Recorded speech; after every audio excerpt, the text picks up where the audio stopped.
Are we live? Great. Yeah, it is.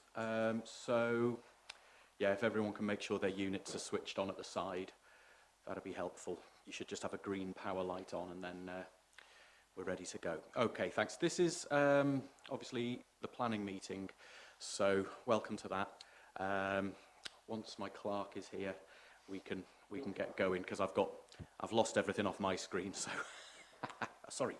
Yeah, our clerk.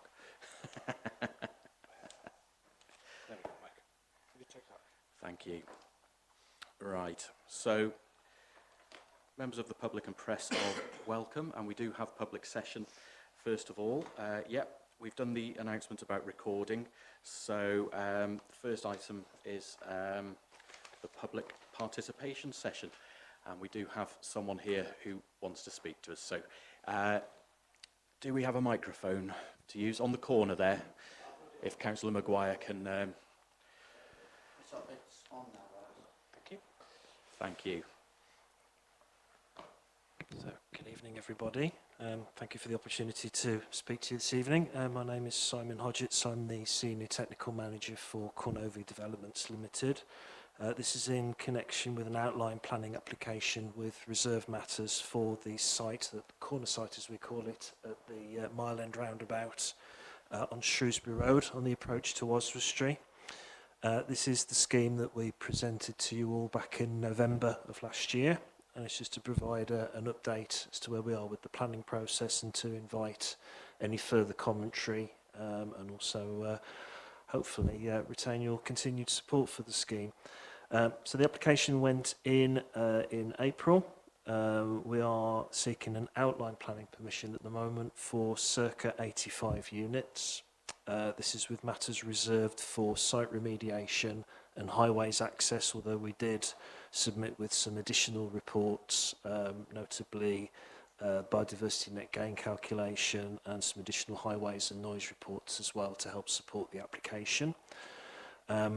As stated back in November, we would be looking to provide 20% affordable units, which would be pepper potted within the site, with a mix of 1 and 2 bed bungalows, 2, 3 and 4 bed houses and 1 and 2 bed apartments. That housing mix at the moment is not set. At the moment we're looking to set the principle of highways access remediation and the principle of residential development on the corner site. To sort of recap the design standards that we were looking to deliver on the site previously, these would all be designed to nationally described space standards. EPC B, based on the current SAP scores, which provides an environment impact assessment of A. Stated previously, we've already carried out the biodiversity net gain study on the site, which currently is arable field, although heavily contaminated with asbestos. And at the moment, we're demonstrating a 21.9% uplift over the current baseline, which we're very pleased with. We've also continued with work with the adjoining landowner, which is Pigstock Homes, to look at interconnectivity with their development. So we are still demonstrating roadway, pedestrian and cycleway connectivity into the adjoining site, as well as cycleway and pedestrian connectivity into the Oswestry Innovation Park. And obviously now the footbridge is in place. And there is actually a little bit of infrastructure associated with those works as well that we'll make use of when the site comes to fruition. We've also been working closely with the Council's Regulatory Services team in terms of noise attenuation, and are still proposing to provide a landscaping buffer between the development and the A5 and Shrewsbury Road to mitigate any noise issues arising from traffic movements. To that end as well, for those who have been onto the planning portal and seen the comments that we've had from consultees so far, we've been asked for a 3-month extension to the planning determination period by Highways England to enable us to carry out some additional traffic counting surveys, which we have commissioned. So we will submit those in the time frame to try and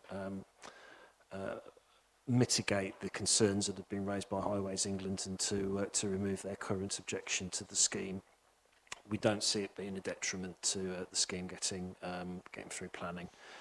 In terms of likely programme, we have just applied for some OPE brownfield land relief funding to the tune of around £700,000, which means that we do have to make a start on some sort of site works this year. So we'll be looking potentially at starting some enabling works in October, which will be a start on the remediation strategy, planning permitting, of course. We're looking to achieve, ideally, the outline planning permission in July, August 2024. Enabling work starting in October. We will then make a reserve matters application, which will fix the master plan and the rest of the reserve matters details in September and October of this year, with a projected start on site of February 2025, with a projected completion date of July 2026. And breathe. Any questions from anybody? Yeah, thank you very much for that information. Yeah, we're all very keen to see something start. Councillor Kerr, first of all. Can I just ask whether the location of the affordable units has been decided yet? No, not as yet. We will consult with the affordable housing team, Shropshire Council. The usual strategy will be to pepper pot the affordable throughout the development so that we don't end up with a particular corner that's all affordable. And we've already had some pre-planning discussions with the team there to see how we can lay out the affordable units within the master plan. Thank you. Councillor Maguire. Just obviously with the work that's about to start on there, will there be any, because obviously people will be living there, will be using or walking to and from the industrial estate for work purposes. Would there be a possibility of a zebra crossing being put on there, and how soon would it be before the roundabout gets put into place? Because until that roundabout gets put in place, the work can't be carried out on that Shrewsbury Road to resurface it. No plans for us crossings or any traffic features in at the moment. We're just looking to establish the principle of the site access into the corner sites. We can talk with highways colleagues and also talk with the neighbouring developer who are in dialogue with, but we have no plans for anything. What about the roundabout? I believe the roundabout's due to start, I think, July, August this year. Okay, thank you. Thank you. Any other questions? Oh, Councillor Davis. Will your site access be off that roundabout, or will it be separate? It will be separate. If you know the site at all, there's currently some hard standing that Beaver Bridges have put into their compound. It's roughly in that location, but there'll also be points of access from the neighbouring site as well. So it won't be an isolated site on its own. Okay. Thank you. Any others? No? Thank you very much. Thank you for coming in and talking to us this evening. Really useful. Thanks a lot. Okay, so item 2, apologies for absence, please. So apologies for absence from Councillor John Price, Councillor Upton, who's here, so that doesn't count. Councillor Paul Milner and Councillor Jane Moore. Thank you very much. Disclosure of councillors' interests of any matters in relation to the Code of Conduct. Anyone have anything to declare just for the planning meeting at the moment? No? Thank you. Okay, item 3 is minutes. To approve the minutes from a meeting of the Planning Committee held on the 27th of March. Councillor Maguire? Move we approve. Seconded. Councillor Upton. All in favour? Thank you. So we'll move on to the planning applications. First one is 24-01273 FUL, the flat 20 Church Street, Oswestry. Change of use and conversion of first and second floor residential flat into small office units. So changing from residential to office. Move, no objection. Okay, all in favour? No observations? Thank you. Next is 24-00719 OUT for outline planning permission. As we've just been hearing about proposed residential development land northwest of Mile End roundabout Shrewsbury Road. Outline application for residential development on that land. We've just been hearing all about it. So, Councillor Maguire. I move we approve this. I think it's about time the work started, and it brings more affordable homes to Oswestry for people to get on that housing market. So yeah, I think Yeah. it's great. We've been awaiting it for a while, haven't we? I saw Councillor Davis next, and then I'll go to Councillor Kerr. Yeah, I'm not against the site at all, and as Councillor Maguire says, we need the houses. I'm just concerned about the road access. I think they should be made to go through and onto the roundabout. If you're coming out the site and you're going to turn left to shoot off to the roundabouts, that's fine. But if you're going to turn right, you're not going to get out. It's a nightmare there. It's really bad getting out the junction from Griffiths Tool higher if you want to turn right. So they're going to have the same effect if they want to come into town. And the closer to the roundabout, I think that really needs looking at with highways. Okay. Councillor Kerr? It wasn't really dealt with in the presentation, I felt, but unfortunately, if you do read the comments, and particular comments from regulatory services, I think it raises some very serious concerns that we need to be aware of. Particularly on noise, it says that a majority of the properties will exceed the recommended external level of 50 dBA during the day, and the majority will also exceed the external night level of 45 dBA. Indeed, it said that the acceptable level can be achieved with windows open. 21 properties are likely to exceed the threshold at which windows need to be closed during sleeping hours, and hence mechanical ventilation is likely to be needed. It effectively goes on to say that development on this site can only occur if there is proper sound attenuation built into the design. And unfortunately, we didn't hear anything which led us to believe they've actually done that. My point about affordable housing is I always have a fear that affordable housing will become the sound block for housing for sale, because that's the way, and I'm sure that the developer owned by Shropshire Council wouldn't do this, but the way some developers will seek to mitigate the problems of noise is by putting the affordable housing as a sound block. So I think we need to raise a very serious reservation based on what the the regulatory services of Shropshire Council are saying, that there are significant problems of sound, noise levels on this site, and their needs cannot be approved until there is a comprehensive plan which shows how those levels can be brought down to a acceptable level. And we also need to know the location of the affordable housing. This idea they're pepper potting, I don't know what that means, because my pepper pot might throw them all in one area, and that's still pepper potting, isn't it? So I think it's quite important that, we all hoped that I can never say the word, actually. Cronovi, I just struggle with that word. Cronovi would provide much more affordable housing than any other developer. Unfortunately, we got to a stage where they provide the same level of affordable housing.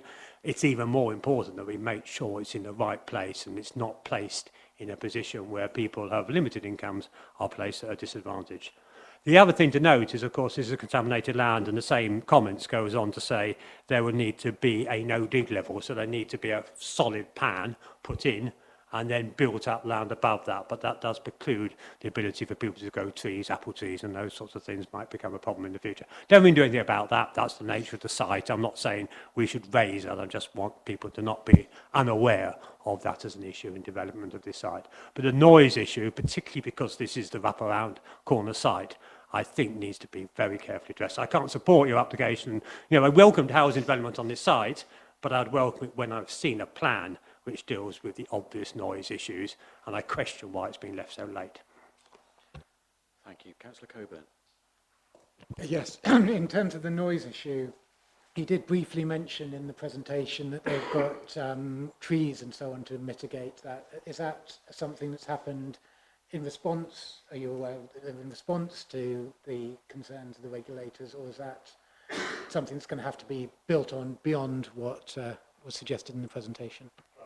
They've seen the application and they say an acoustic design statement should be provided, i.e. it's not.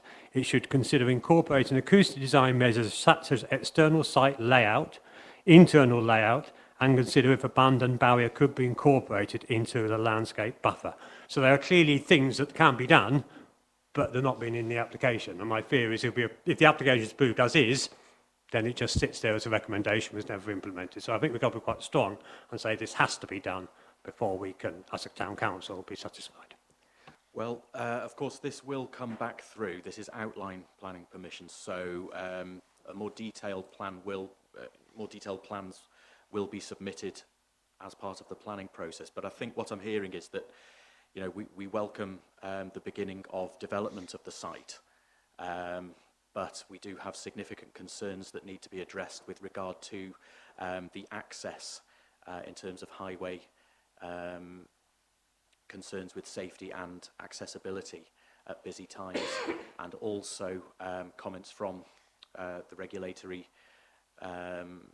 consultees on noise levels that need to be addressed before any building work is obviously commenced,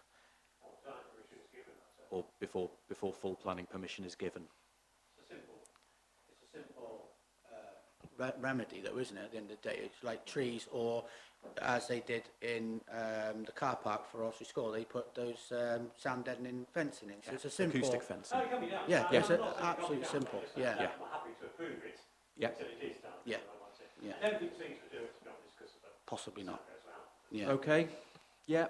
Thank you. All in favour of submitting those comments? Thank you. We'll move on to 24-01315 FUL 40 Laburnum Drive. Installation of a garden room with bedroom, kitchen area and shower room for a person with additional needs. Who lives there? Councillor Upton?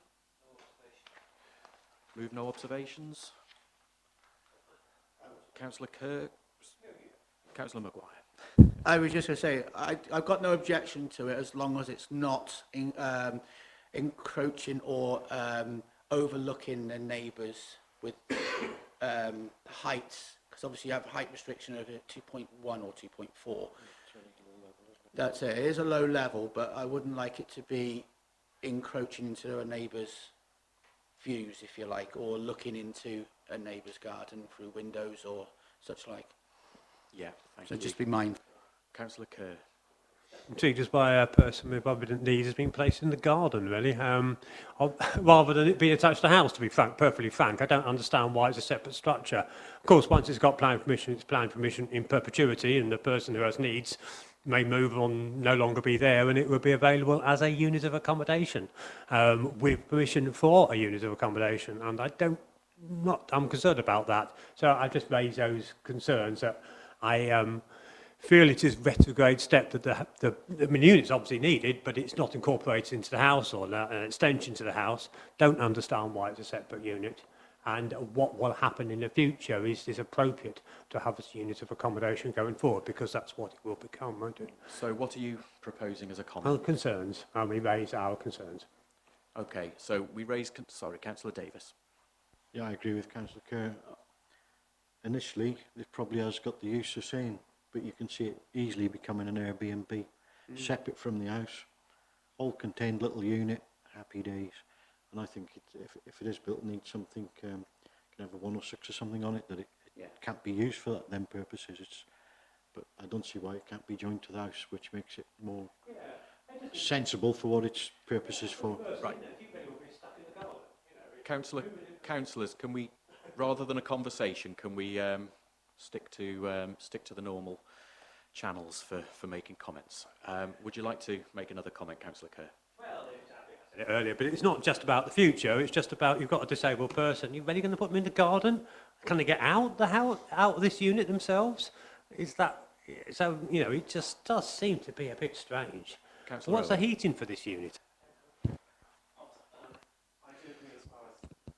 Your microphone's not on. There we go. Obviously agree as far as you don't want to put a disabled person down the garden, but also they could just want a bit of independence themselves, where they just need a bit of care, but they don't want to be literally attached and walk into somebody's house. It could be that they just want to be close enough to a family member for the care to happen, but not just have somebody can walk in at any time, or have an internal door that can just swing.